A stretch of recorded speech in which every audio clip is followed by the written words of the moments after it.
네, 오늘 우리가 함께 읽은 말씀 중심으로 땅에 사는 천국 이슈 메이커라는 제목의 하나님 말씀 증거합니다. 내가 땅에서 살고 있는 동안에 천국에서 내가 이슈가 된다라고 하는 그런 의미의 제목이 되겠습니다. 땅에 사는 천국 이슈 메이커. 이슈는 뭐 다 아시다시피 주제나 어떤 쟁점, 논점, 또 혹은 문제, 혹은 사회적인 관심거리, 얘기거리 등등을 뜻하는 단어입니다. 그러니까 이슈 메이커라는 것은 자기가 속한 사회 내에 이야기거리를 계속 만들어내는 사람을 이슈 메이커라고 할 수가 있습니다. 오늘부터 스가랴가 시작이 되는데 스가랴라고 하는 이 이름에 담긴 의미는 여호와께서 기억하신다라는 것입니다. 여호와께서 기억하신다. 사실 이거는 새삼스럽게 이야기거리가 될 필요가 없지 않습니까? 참새 한 마리도 죽을 때까지 주관하시는데 만군의 여호와께서 기억하지 못하거나 기억하지 않는 사람이 있겠습니까? 그러므로 여호와께서 기억하신다라는 뜻의 스가랴라는 이름에 담긴 이 의미는 새삼스럽게 없다라는 느낌이 들어요. 그러므로 여호와께서 기억하신다라는 것은 참 의미가 어디에 있느냐? 여호와께 지속적으로 이슈가 되고 있는 사람이다 라는 뜻이라는 겁니다. 하나님이 기억을 하고 계신다고 기억하는 모든 사람이 하나님에게 이슈가 되는 것은 아닙니다. 근데 스가랴라는 말의 의미, 여호와께서 기억하신다는 것은 모든 사람을 기억하시지만 이슈가 되는 사람이 있다라는 의미를 담고 있다는 거예요. 욥기서를 보면 천상의 회의석상을 소개합니다. 1장에. 근데 그 회의석상에 사탄이 참여를 해요. 그러니까 하나님이 네가 어디서 왔느냐? 그러니까 땅을 두루 돌아 여기저기 다녀왔나이다 라고 대답을 합니다. 이때 땅을 두루 돌아 여기저기 다녀왔으니까 온 세상을 두루 다니다가 온 거예요. 온 인류를 다 두루 살펴보다가 온 겁니다. 근데 하나님이 욥 한 사람을 거명하며 이슈로 삼습니다.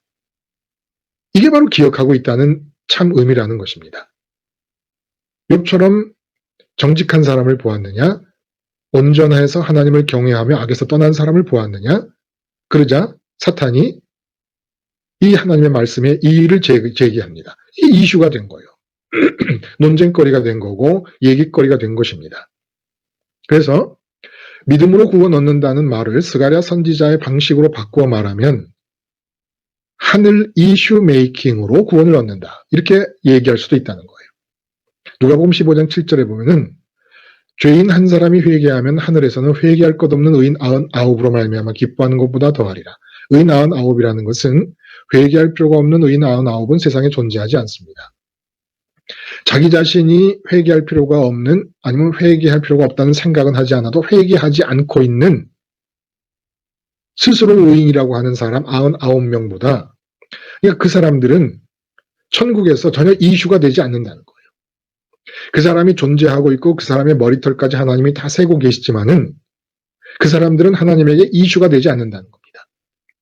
오직 한 사람 자기가 죄인임을 알고 회개할 때에 이 구원이 이루어지는 과정이잖아요. 근데 이렇게 회개할 때에 하늘에서는 모두가 기뻐한다는 겁니다. 천국이라고 하는 소사이어티에서는 이 회개한 한 사람으로서 기뻐한다. 회개한 한 사람이 그들에게 이슈가 된다는 거예요. 천국 사회에, 천국이라는 세상에 이슈가 된다는 얘기입니다.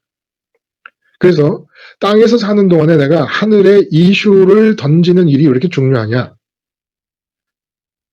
천국이라는 사회에 속한 자가 되었음을 뜻한다는 거예요. 어떻게? 천국이라는 사회에서 갖고 있는 기준에 이슈가 될 수 있다는 것은 천국이라는 사회에서의 기준으로 볼 때 천국 소속이 되었다는 걸 뜻하기 때문입니다. 천국의 기준에 맞는 이슈를 제공하지 못하고 있다는 것은 천국에 소속되지 않았다는 얘기죠. 이렇게 해서 나타나는 일이 뭡니까? 천국에 내가 이 땅에 사는 동안에 이슈를 제공할 때 천국에 소속이 되고 그 증거가 내 마음에 천국이 현실이 되는 것입니다. 그러므로 나라가 임하옵시며라고 하는 주기도문의 기도의 내용은 거꾸로 말하면 내가 천국의 이슈가 되게 하옵시며라는 뜻과 같은 것이라는 거예요. 그러니까 이들이 다 무엇입니까? 라고 물어보니까 그 예수님께서 뭐라고 대답을 하시느냐 하면 하나님께서 세상을 두루 다니라고 보내신 자들이니라 라고 답변을 하십니다. 그들이 뭐라고 말하냐 하면은 우리가 땅에 두루 다녀보니 온 땅이 평안하고 조용하더이다 하더라 라는 얘기가 나옵니다. 이 온 땅이 평안하고 조용하더이다 하더라. 이 말이 참 의미가 깊은 말이라는 얘기예요.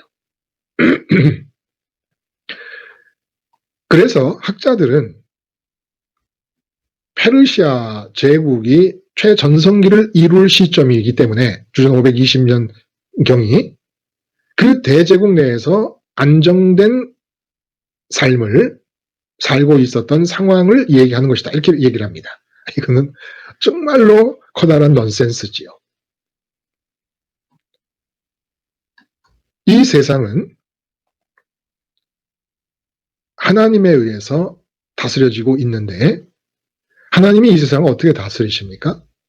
그게 바로 붉은 말과 자줏빛 말과 백말을 보내시는 것으로 상징된다는 거예요.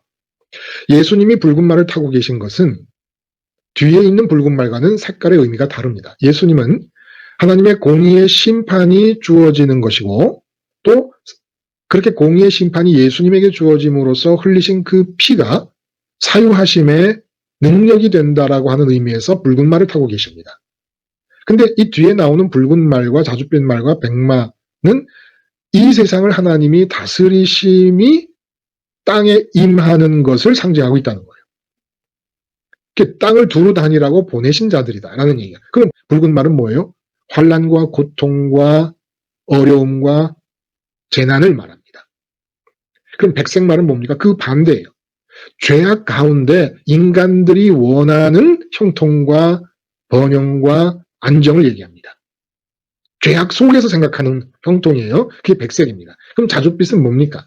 붉은색과 흰색을 섞으면 자줏빛이 나오지 않습니까?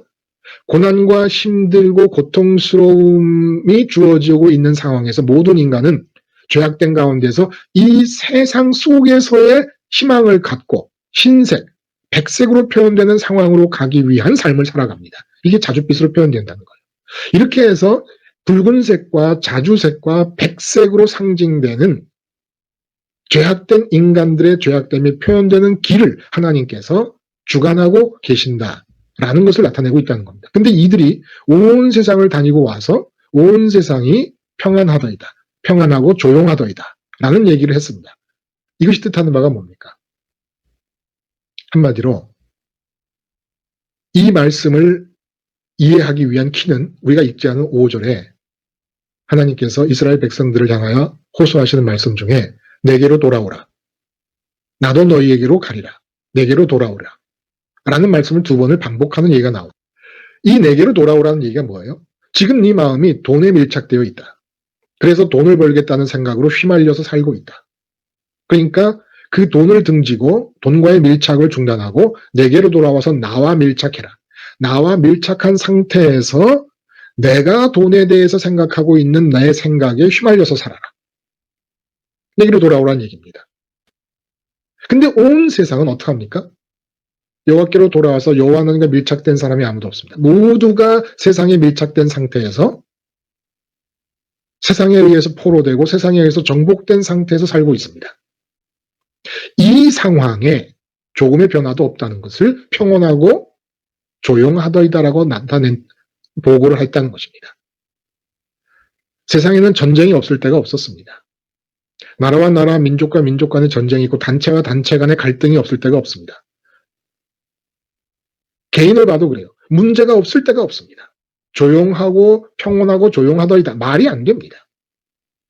근데 하늘의 시각과 천국의 기준으로 볼 때 끊임없이 전쟁이 있고 나라와 민족 간의 갈등이 있고 단체와 단체 간의 싸움이 있고 개인과 개인 간의 갈등이 계속되고 심지어는 한 가정을 들여봐도 남편과 아내와의 부부싸움이 지속되고 있고 부모와 자식 간의 불편함이 계속되고 있는데 조용하고 평온하더이다.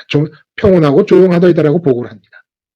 한마디로 하나님, 예수님, 이 땅에는 천국 기준으로 볼 때 이슈가 될 만한 게 아무것도 없습니다. 이슈거리가 없습니다. 모두가 다 세상에 밀착돼서 세상에 정복되고 세상에 포로된 상태에서 살고 있기 때문에 천국에서 얘기할 만한 얘기거리는 아무것도 없습니다. 과거의 기억이 있어요. 신학교 시절에 자취방에서 자취를 하고 있던 두 신학생이 연탄가스를 맡았다는 보고를 듣고 뛰어내려간 적이 있습니다. 근데 두 학생의 모양이 너무 달랐어요. 한 학생은 너무 편안한 모습, 정말 오늘 말씀대로 평온하고 조용한 모습으로 곱게 누워 있습니다. 한 학생은 입에 하얀 거품을 물고 얼굴이 일그러져서 너무너무 고통스러운 표정으로 몸부림치다가 지쳐 넘어진 듯한 그런 모습으로 누워 있습니다. 그래서 병원으로 갔어요. 광나루 신학교에서 가까운 방직의 병원으로 갔습니다. 그런데 깜짝 놀란 거예요. 모두가, 신학생 모두가 깜짝 놀란 거예요. 평온하게 누워있던 이 학생과 허연 거품을 물고 고통스러운 표정으로 누워있던 이 학생이 어떤 차이가 있었느냐. 평온하게 누워있었던 학생이 괜찮을 줄 알았어요. 우리는 모두가 다. 그리고 고통스럽게 거품을 물고 있는 학생이 큰일 났다고 생각했습니다. 그런데 결과적으로 평온하게 누워있던 학생은 연탄가스로 인해서 신체의 뼈가 썩는 일이 생겨서 다리 한쪽을 잘라내야만 했습니다. 그러나 거품을 물고 고통스러워했던 그 신학생은 온전한 모습으로 회복이 되었습니다. 왜 그렇게 평온한 모습으로 있었습니까? 연탄가스에 완전히 정복되었기 때문이었습니다. 의사 선생님의 말을 빌리면 연탄가스에 완전히 정복되었기 때문에 그렇게 평온한 모습으로 저항의 몸짓 한번 하지 않고 있었다는 거예요. 근데 이 고통스럽고 거품을 물고 있는 이 사람은 연탄가스가 들어오자 온 신체가 건강했기 때문에 저항했다는 겁니다. 연탄가스에. 그래서 온전하게 회복이 됐습니다. 평온하고 조용하다이다. 무슨 뜻입니까? 천국에서는 무엇이 이슈가 되는 것입니까? 부부가 부부싸움을 했습니다. 그런데 아내가 십자가를 붙잡고 남편과 밀착되어 있기 때문에 남편으로 인해서 자극받고 남편의 상황에, 남편의 페이스에 휘말려 들어가는 자기 자신을 보고 십자가에서 죽은 자로 여기고 세상과 밀착되고 세상이 남편을 내세워서 포로로 삼고 있는 상태에 저항을 합니다. 한쪽에서 저 먼 데서는 두 나라가 전쟁을 시작했고 이쪽에서는 부부싸움이 시작되려고 하는 즈음에 한 여자분이 십자가를 붙잡고 남편에 대해서 죽고 남편과 밀착된 자기 자신이 죽었음을 고백하면서 마음을 하나님께로 보내기 위해서 세상에 남편을 내세운 정복의 상황을 저항하고 있습니다. 하늘에서는, 천국에서는 전쟁을 시작한 두 나라를 이슈거리로 삼지 않는다는 얘기예요. 남편을 내세워 그 여자의 마음을 정복하고 들어오는 세상과 맞서고 있는 이 여자분의 저항이 천국에서는 이슈가 된다는 것입니다. 그래서 욥을 보았느냐. 욥 한 사람이 온전하고 정직하여 하나님을 경외한다는 게, 하나님을 경외하는 게 뭐예요? 하나님이 없는 것이 제일 두려워하는 것이 경외예요. 이 세상에 저항을 하는 거예요. 그래서 온 세상을 두루다니며 사탄이 올라왔지만 그 사탄이 본 모든 사람들은 연탄가스에 완전히 정복된 것처럼 세상의 기운에 정복되어 있는 사람들입니다.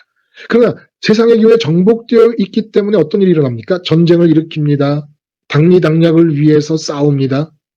요란합니다. 소란합니다. 부부간에도 세상에 정복되었기 때문에 한시도 잠잠할 날이 없이 날마다 부부가 싸웁니다. 그런데 그 어떤 것도 하늘에 이슈거리가 되지 않는다는 면에서 너무 평온하고 너무 조용합니다. 우리가 느끼는 소란함, 우리가 느끼는 이 세상의 시끄러움은 우리도 아직도 세상에 밀착되어서 말려 있으므로 그걸 시끄럽다고 느끼는 것이죠. 마치 풍랑을 만난 뱃속에서 제자들이 풍랑이 위험한 것이고 대단히 큰 곤란이라고 느끼는 것은 그 세상과 밀착되어 있기 때문이 아닙니까? 밀착되어 있으니까 세상의 상황에 휘말려 버렸기 때문이에요. 그러나 예수님은 그 세상에서 일어나는 풍랑이 예수님 마음에 이슈가 되질 않는 거예요. 왜냐하면 세상과 밀착되어 있지 않기 때문에, 하늘에 속해 있기 때문에. 이게 바로 믿음의 모습이라는 거예요. 스가랴, 이름의 내용과 여호와께서 기억하신다라는 이름의 내용과 같이 지금 스가랴 선지자의 예언이 진행되어 나가고 있습니다. 내게로 돌아오라.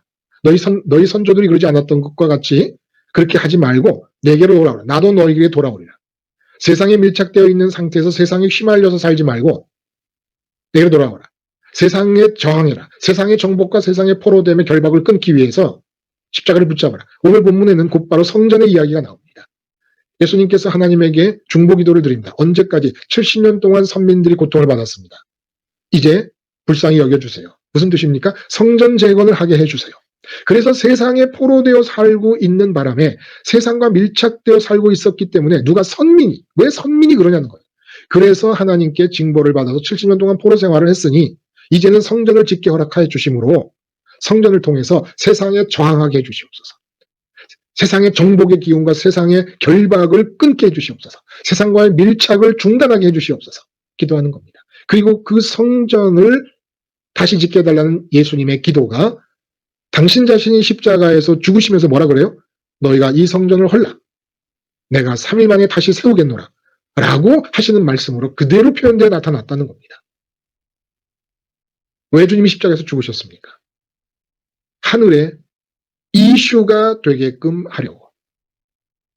하늘의 기준에서 볼 때 세상 전체가 무언가 앞잡이를 내서서 돈이라든 앞잡이, 자식이라는 앞잡이, 건강이라는 앞잡이, 남편, 아내라는 앞잡이를 내서서 나를 정복하려고 드는 일에 대해서 십자가에서 그 세상에 대해 죽음으로써 세상과의 밀착관계에 대해서 죽음으로써 세상을 저항하며 하늘의 천국의 이슈를 던짐으로써만 천국에 속한 자가 될 수 있는 것이고 천국이 내 마음에 현실이 될 수 있기 때문에 나는 땅에 살고 있지만 십자가 생활화를 통하여 천국 이슈 메이커로서 살아야만 하는 것입니다.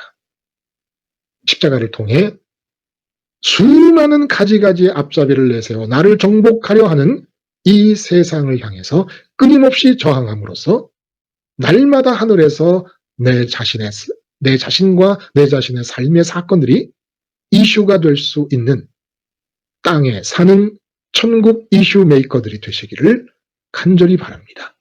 기도하시겠습니다. 하나님 아버지, 이 세상이 오늘도 남편을 앞세우고 아내를 앞세우고 자식을 앞세우고 내 사업과 돈 문제와 건강 문제와 직장 문제, 승진 문제, 가지가지 문제들을 앞세우며 세상과의 밀착과 정복과 결박을 위하여 접근해 옵니다. 연탄가스에 완전히 정복된 그러한 경우가 내게서 일어나지 않게 도와주셔서 십자가를 붙잡게 하시며 십자가를 붙잡음으로써 끊임없이 세상과 경쟁하고 싸워 이 세상을 이긴 주님의 승리를 나의 승리로 삼게 하시고 그리하여 끊임없이 하루를 살아도 땅에 사는 하늘 이슈 메이커로서 살게 해 주시옵소서. 예수님의 이름으로 기도드리옵나이다. 아멘.